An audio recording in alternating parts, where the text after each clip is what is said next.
this computer. Josh, give it 5 okay, Josh, actually, we're going to bring you up. We're going to bring you up, and Josh, you're now a speaker. We're going to ask you to just remain on mute through the conversation. We're only going to go about 30 minutes. So, sound good? Can we kick him? Wait. Put your volume all the way up. It's going to cause feedback. Oh. Maybe I'll put the volume on mine. Wait, what's your question, Josh? We started at 5, so we're starting at 5. You got time for some questions. Here, I'll put it on mine. Say that again. This, my friend, is Double Trouble with J and G. Jack and I are drinking bourbon, and we're gonna just talk from 5 o'clock on the dot all the way until 5:30. 30 minutes straight. It's going to be a fun-filled time of banter. We're gonna talk about art. We're gonna talk about life and everything in between. You know. Yeah, we have a couple sponsors for our podcast today. You know, we're just gonna have a good time with it. We're gonna enjoy ourselves. And we got some sponsorships, so we're excited to share some new opportunities with you. I hope your boys are safe. Just hope he's working in art NFTs, so I might connect you too. Oh, interesting. I've been doing some NFT action. Oh my God, Jesus! Are they OpenSea?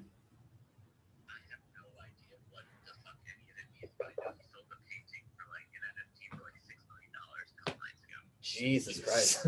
NFTs are crazy right now. You know, if it hits 5 o'clock and Josh is our only person, we're still doing it, dude. Well, we got some time. We got 4 minutes. We're gonna start pinging people into the room. Okay, let's just do that. Let's just ping in. Let's do that, man. Some people that might. Hey, Josh, I'm curious. Is it easy to hear me from all the way over here, or I need to get closer to Gunner's mic? Do we have any feedback? Oh my God, that's amazing! Excellent, dude. I'm stoked about this. Let's make sure to hold the phone though closer to me. Yeah. We'll hold it in the middle here. We're just gonna invite some people to the room real quick. We're just pinging in. We'll Drake, Wyatt. Wait, so when I hit Ricky Young, it automatically does that. So these people have already been pinged. Yeah. When they're check marks. Once you put a check mark on them, they have been pinged into the room.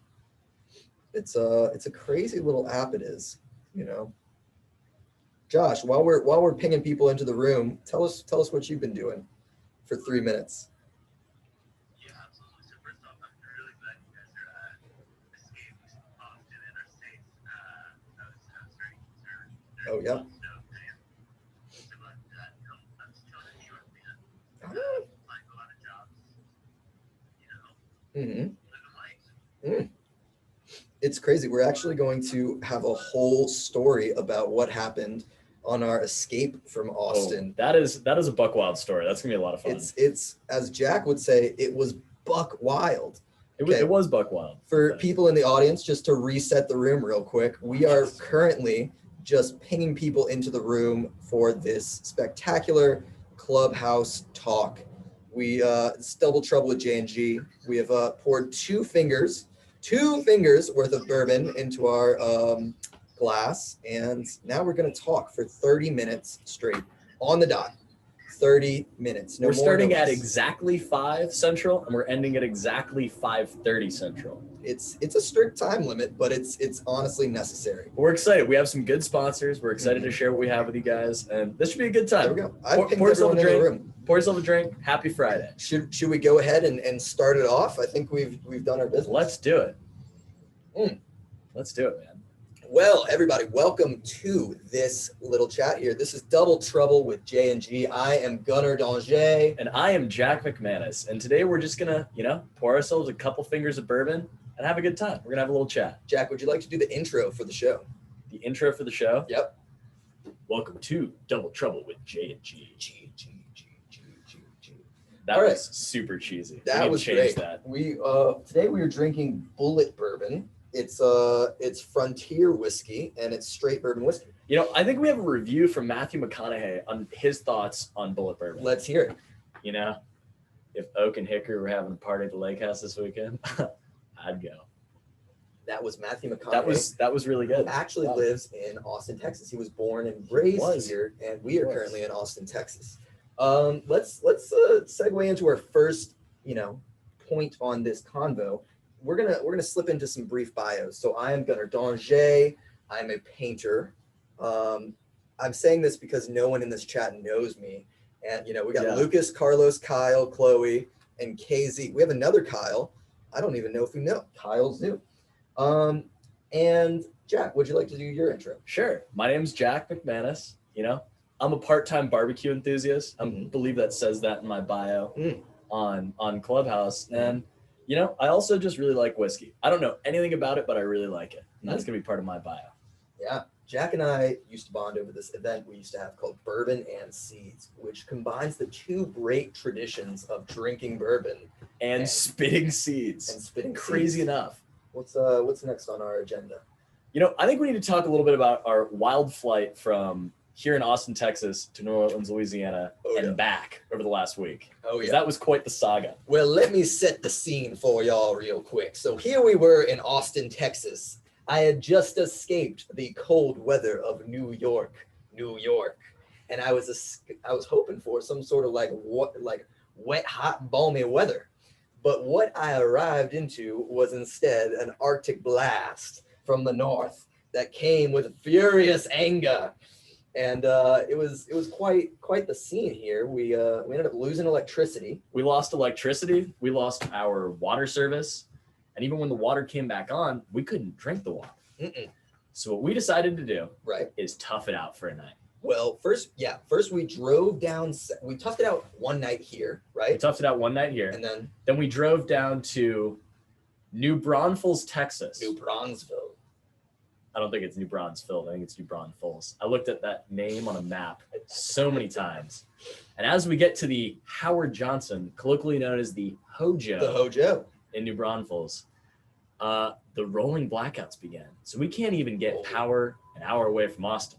And this is three dudes. Sean had stayed with his special lady friend, but we were down in New Braunfels, Joaquin, Jack, and I, in the Hojo with, it was a rolling blackout. So we would have all of our amenities. And then all of a sudden, the amenities would leave us. And that would happen every hour. On the hour, starting at 6 o'clock. So we looked at ourselves and we said, look, we could do this for another 3 nights while we're waiting for the water and stuff to come back at Austin. Or alternatively, we can go and we can take our pretty little butts all the way down to New Orleans, Louisiana, about a 9-hour drive away. Louisiana, fast. and that's what we did. We knew the roads were going to be icy. We drove all the way back to Austin to get some supplies, and then we hightailed it all the way down to New Orleans in the Jeep Wrangler, which reminds me, we're going to reset the room real quick. This is J&G, Double Trouble, and I'm Gunnar, and I'm Jack. And today's sponsor is by Jeep Wrangler. Jeep, making you grow hair on your chest since 1941. That was Jeep. Jeep does not officially sponsor us, but if they would like to give us money, we would oblige. I would not complain. We would not complain. And so anyway, we were driving down in our Jeep Wrangler, and at one point, it was so icy. We were going 30 on this highway, and we ended up going sideways on the road. We were 45 degrees. I would say sideways would be a little bit of an exaggeration. But we were 45 degrees. And life is a highway in a sense. Life is a highway in a sense, Who said that? What was that band? That was Rascal Flatts, but they were covering another band. But it was used for the Cars soundtrack, which I believe was released in 2004. That's quite a while ago. Rascal Flatts has been around the block and back. Well, it's either a reference or you don't get it, which will be featured on our next episode. But that is true. As we keep moseying our way along, we kept driving, and then somewhere around Houston, the roads cleared, the weather grew to a nice warm 70 degrees. And more or less. But all of a sudden the ice was there no more. And we were able to just sort of, cruise along our merry way. We were running down the road trying to loosen our load. I got 7 women on my mind. We were listening to the Eagles a little bit. We listened to the Eagles. We ran through 7 hours of Jack's music. We got deep into the heart of my Spotify's strange tastes. We reached every single crevice and orifice of Jack's music taste. And Gunnar listened to way more pop punk than he ever thought he was going to listen to in his entire damn life. We had Fall Out Boy, we had country, we had all across the map. All across the board. And it was a cathartic experience. When we finally did arrive in New Orleans, Louisiana, we were greeted with not only warm hospitality, but also libations flowing as far as we could drink. Joaquin and I encountered upon entering Gunnar's father, whose name is Duke. Duke his Danger. house. Duke Danger's house had the biggest ass bottle of Wild Turkey 101 bourbon. Wild Turkey 101. And Joaquin and I decided at that moment that we would declare war on the Wild Turkey 101 bottle. They declared war, and they actually got by unscathed. We were okay. Without revealing too many details, we had a wild and crazy adventure over the course of those couple of days. And some of us did not survive to see the end. And, that was me, my friends. We did not have people that did. We had people that didn't survive, but there were no fallen soldiers in sight. We do not believe in fallen soldiers. No fallen soldiers, but it was cool. We ended up, hanging out with my sister and her friends, which was weird. That was a high school party. I hadn't been to a high school party in 4 years. That was something else. That was something else. That was very strange. But then after a couple days in New Orleans, just eating our fill, just having the best food of our lives. It was gumbo after barbecue sandwich, after po' boy, after red beans and rice, after every Southern comfort food you could possibly imagine. Yeah. That was something else. And then we heard from afar that our power and water had been restored. It was still boil only. So we took a bunch of jugs of water. I went to the Walmart in the 9th Ward of New Orleans. There you go. And I bought myself 10 gallons of water. And like an absolute psychopath, I checked out of the Walmart in the 9th Ward of New Orleans with 10 1-gallon jugs of distilled spring water. And that's life in the city. And that's just life in the city of angels, man. And so then we turned back and we drove all the way back. But this time it was warm, it was sunny. The road rose up to meet our wheels. And this time I drove 6 of the hours, so it was a lot easier for you. And it was easier on me because Jack drove a hell of a long time. That last 3 hours was brutal, man. Yeah.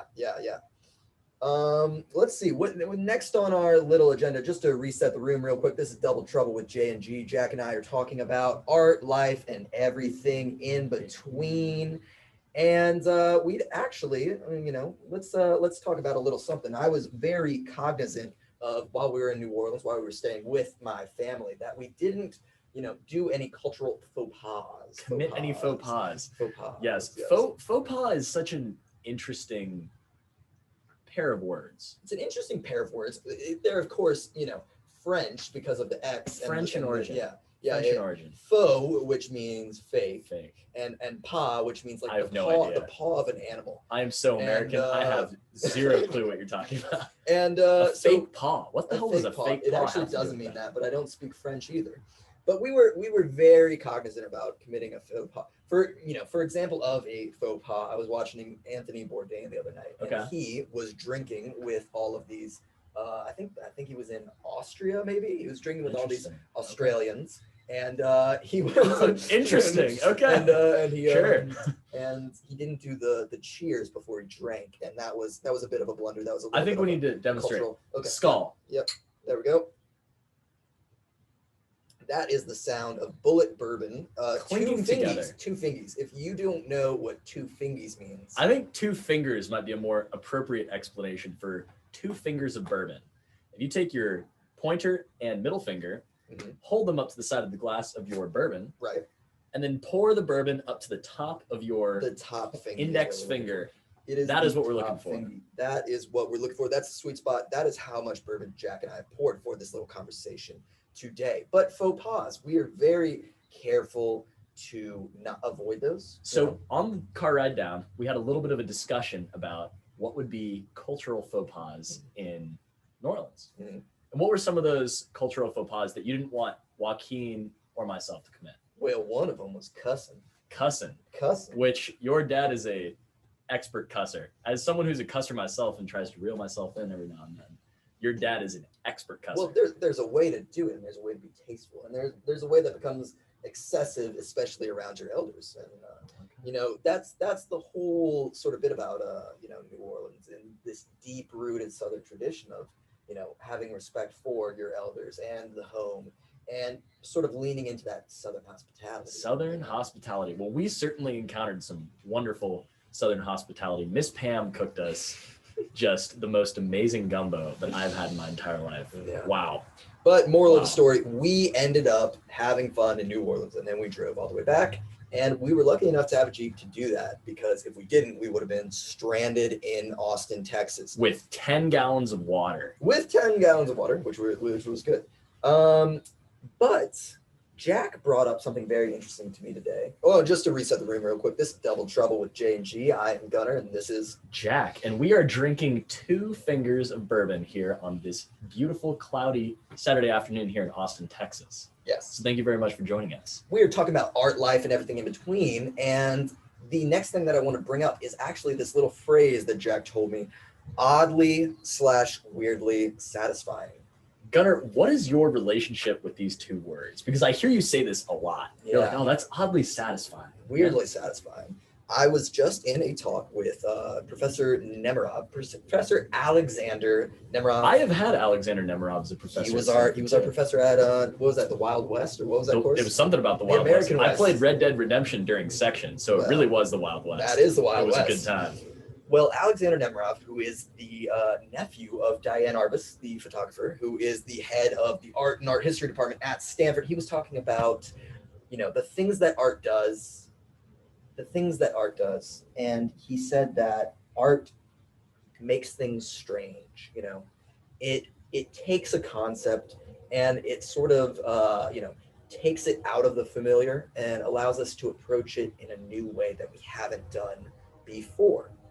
And I think that's what attracts me to this. That's what lures me into this idea of oddly or weirdly satisfying. It's something that brings me this unique experience, but in a way that I haven't, you know, encountered it before. Yeah.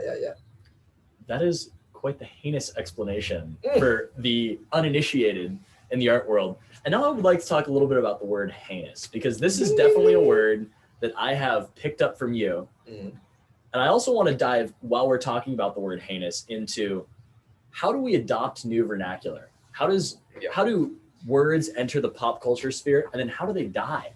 What is that life cycle of our speech? Well, let me tell you, I got the word heinous from a Mr. Abraham Appianis. Okay. And I know Mr. Abraham Appianis very well. Yes, I was living with him and Zen Simone and Brandon Vabre and Jordan Rosen-Kaplan. This is quite the list. It was a stacked list. Ella Tessier-Levine. Wow. Izzy Ampule. And we were living together, and Abe would often use this word heinous. And when he said heinous, it would be like, you know, something just ridiculous happened. And he said, dude, that's heinous. That's heinous. That, like, why the fuck? Why does that stick with us, though? Why does the word heinous stick?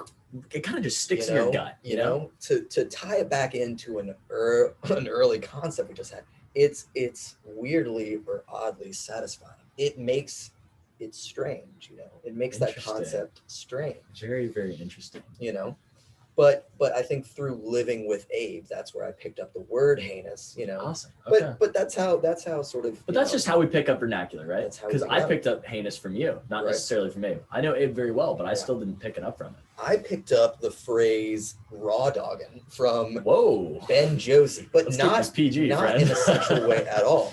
It was raw dogging as in, like, you pick up a piece of corn with your hands instead of using a fork. And you said, I'm raw dogging the corn. You know, you're going in without any backup, without any protection, and you're going in guns blazing. But that's how vernacular works. So this is a Jesse Ventura moment in an Arnold Schwarzenegger film.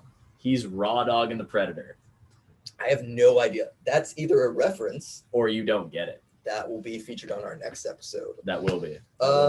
Next up. Yeah, let's talk a little bit about the art world, because you and I have very, very different perspectives of the art world. Oh yeah. My view is very simple. Tell us about your view, Jack. You go to New York. Okay. You buy a piece of art. Yeah. And that piece of art is a great way to launder money. Okay. And money laundering is the name of the game in the art world. Can you convince me otherwise? Oh my God, there are so many people who buy art. If everyone was buying art just for money laundering, that would make no sense. There's a lot of money that needs to be laundered, my friend. That's why we have mattress firms. That's what we have, How about a laundromat or a strip club? I feel like both of those are cash-only businesses that are great for laundering money. What about a Blockbuster? There's only one Blockbuster. That I'll tell you. does- And I'll tell you a little bit about this Blockbuster. Okay. Blockbuster still remains, I believe, in Salem, Oregon, which is where my good friend Jake Wagner's from. And this last Blockbuster has one of the most prolific corporate Twitter accounts to ever grace the face of Twitter. It is quite the time. It is quite the time. Chloe Levin requested to be invited as a speaker. I'm actually going to pull her up real quick. Chloe, what's going on, Chloe? What's going on, Chloe? Mhm. Yeah. Yeah. That's a wonderful little addition to our chat, Chloe. Blockbuster has they have an amazing Twitter. How are you enjoying your experience on Double Trouble with J&G?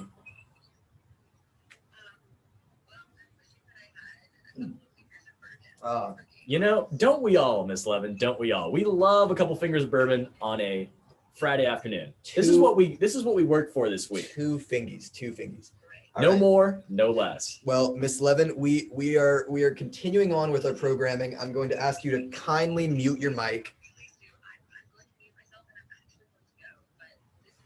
It was lovely having you. It was lovely to Thank have you. Thank you for joining us. And so I'm going to segue into my perspective of art because Jack gave a pretty heinous. That was a pretty heinous interpretation That was a of. heinous take. I'm not going to say 100% of the art world is money laundering. Okay. I'm going to say I'm going to throw out a guess. Mhm. I'm going to say 30% of the art world is directly involved with money laundering. Okay. Change my mind.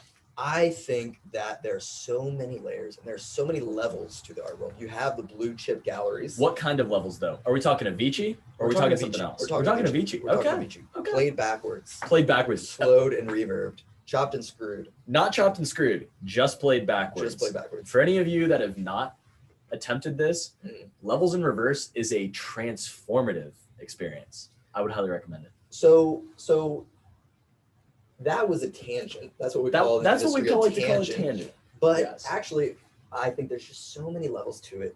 And there's so many different operating levels in which people are making their livings in the art world at different Okay. levels, right? Okay. You have the sort of young artists who are coming out of the MFAs, coming out of the BFAs. Would you consider yourself a young artist? I would consider myself a young artist.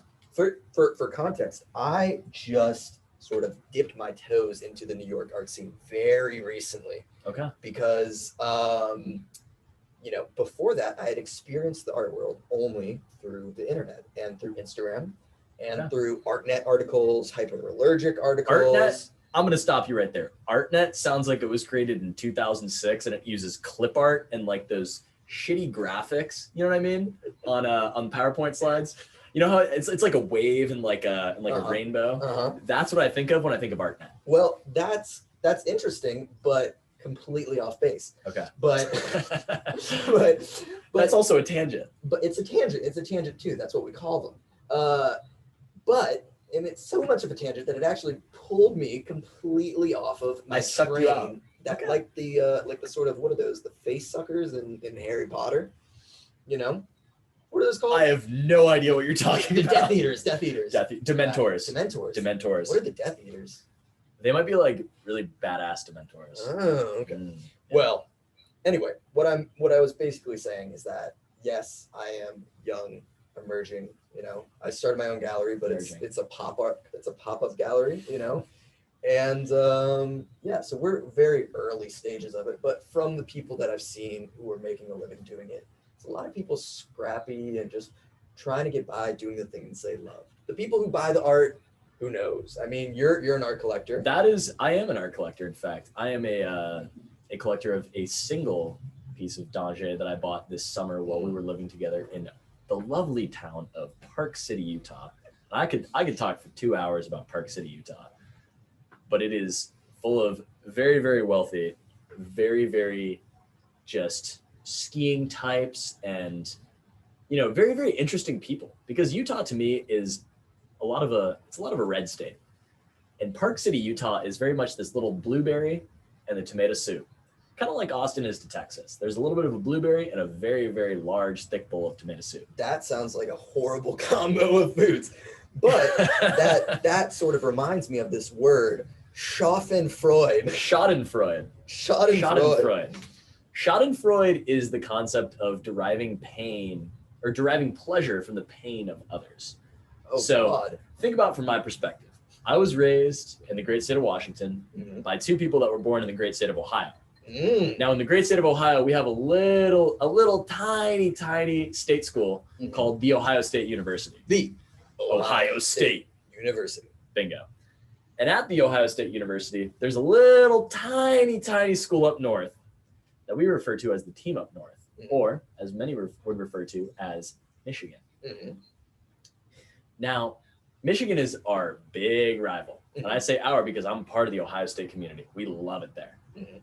And when Michigan loses a football game, that is the sweetest schadenfreude of all time. Schadenfreude. You derive pleasure from the pain of the Michigan football fan base. Not the players.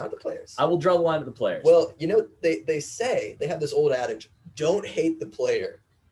Hate the game. Yeah. We have Kyle in the audience. Does Kyle wish to join us up on stage as the only other person in the chat right now? We're going to invite you up to speak, Kyle. Let's see. Is it going through, or do we have a passive observer?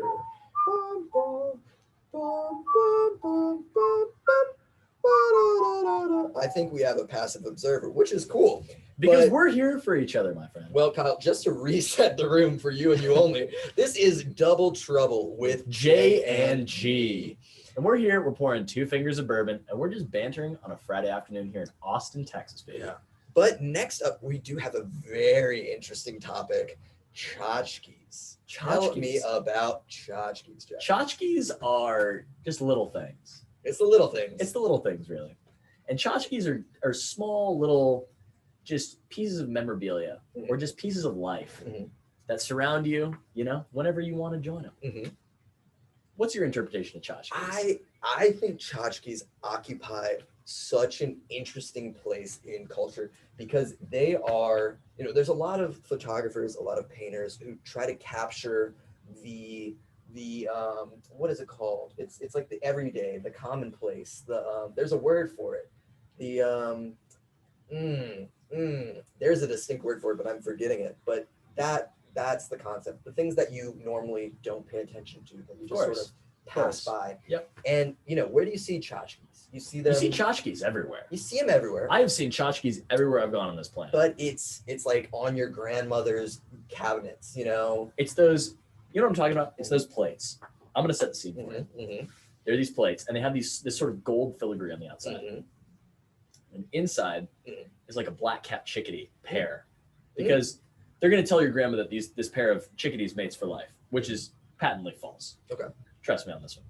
He knows a thing or two because he's seen a thing or two. That's a reference, or you don't get it. And inside this gold filigree, right, we have our pair of chickadees. The chickadee mates for life, or some crap like that. You know, they're gonna tell it to your grandma because they want to sell it to your grandma. And it's usually a single artist that's done all these, or it's like a school of artists that are just mass-produced. It's mass-produced, commoditized art. You can find it at your Target, Walmart, Hobby Lobby. We have to say it in a very fancy accent to make it seem cool. Yeah. But that's that really is the essence of a tchotchke. It's also the small little figurines that, you know, those Funko stupid dolls. I hate those things. Funko. Man. I don't even know what that is. Do you know what those are? No. It's like little dolls, and they have huge heads and big old eyes, and they're collected by millennial men with short cropped beards across the planet. Yeah. And it's really embarrassing. Well, it's really embarrassing because it's like a little vinyl doll.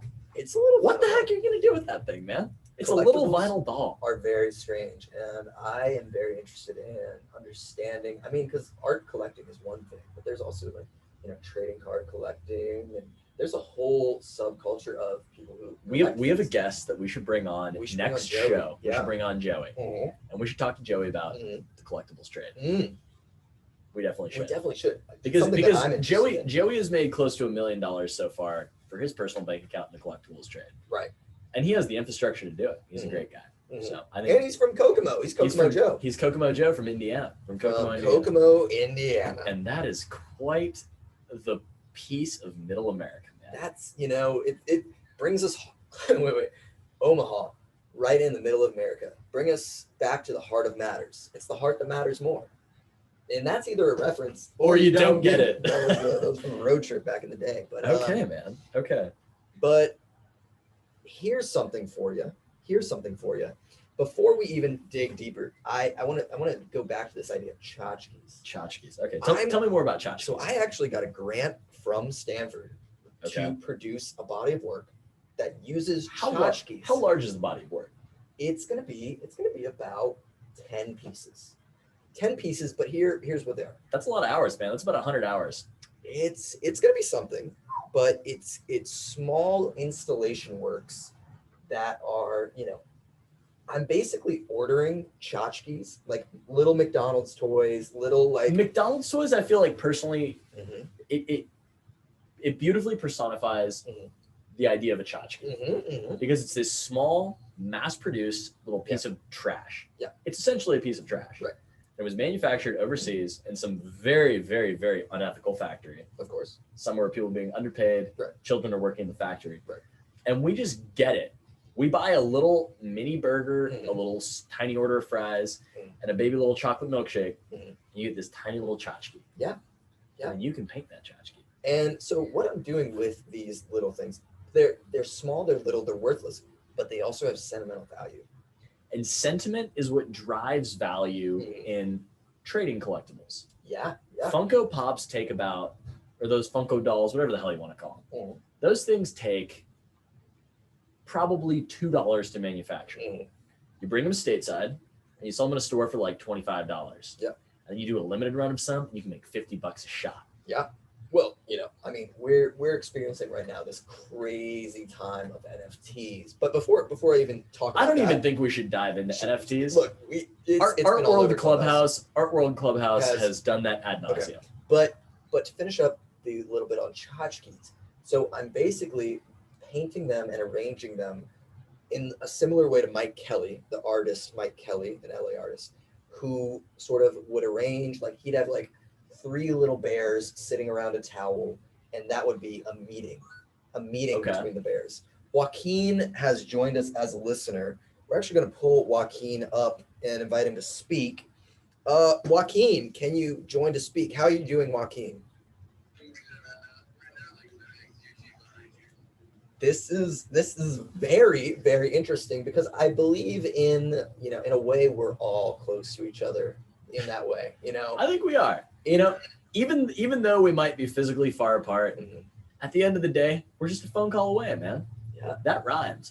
That did rhyme. I'm kind of proud of that. We're gonna reset the room real quick. This is Double Trouble with J and G. I'm Gunner. And I am Jack. I'm the first half of J&G. Mhm. And you know what we're doing? We are pouring 2 fingers of bourbon. 2 fingers of bourbon. Count them 1, count them 2. And Yeah. that is why we're called Double Trouble, because we're pouring 2 fingers of bourbon. 2 fingers of bourbon. And we're talking about art, life, and everything in between. Jack and I just talked about tchotchkes and my little Tchotchkes. installation works that I'm making. But Jack, I heard you heard a very interesting thing on a song recently. I was listening in the shower Mhm. to the 1975. Mm. This is a band that, I have a little bit of we talked about sentimentality and tchotchkes. Mhm. I have a little bit of a sentimental connection to the 1975. Right. And we'll talk about that maybe in a later episode. Right. For right now, all you need to know is that I was listening to a song colloquially known as If You're Not Too Shy. Right. And the one line that I derived from this song Yeah. that I was listening to in the shower Yeah. was, maybe I would like you better if you took off your clothes. Wow.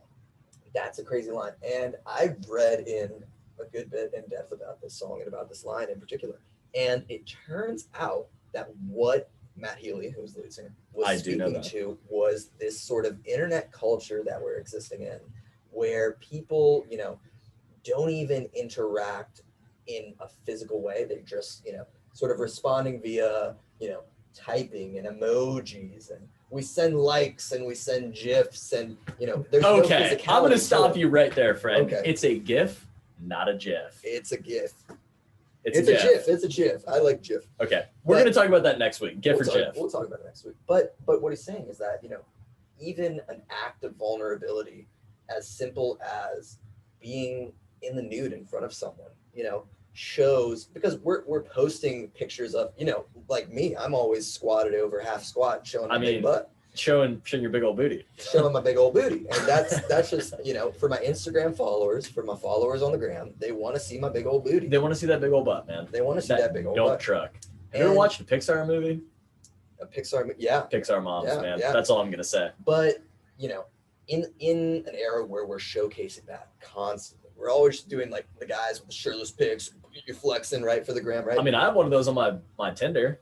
Why not? You probably do, yeah. Yes, I do. And, just something as simple as being comfortable with someone in a physical space, it's so romantic. It's such a romantic idea, You would call that romantic. I might call it something else, but it appears as if we've reached our time here today. Well, that is 5:30. That's the time on the dot. Thank you guys so much for joining Double Trouble with J and G. I am Jack, and I'm joined here by my friend Gunner. And we'll tune in next week. We'll probably do it around Friday, around the same time. Absolutely. And we have a lot more topics to go through, but thank you very much.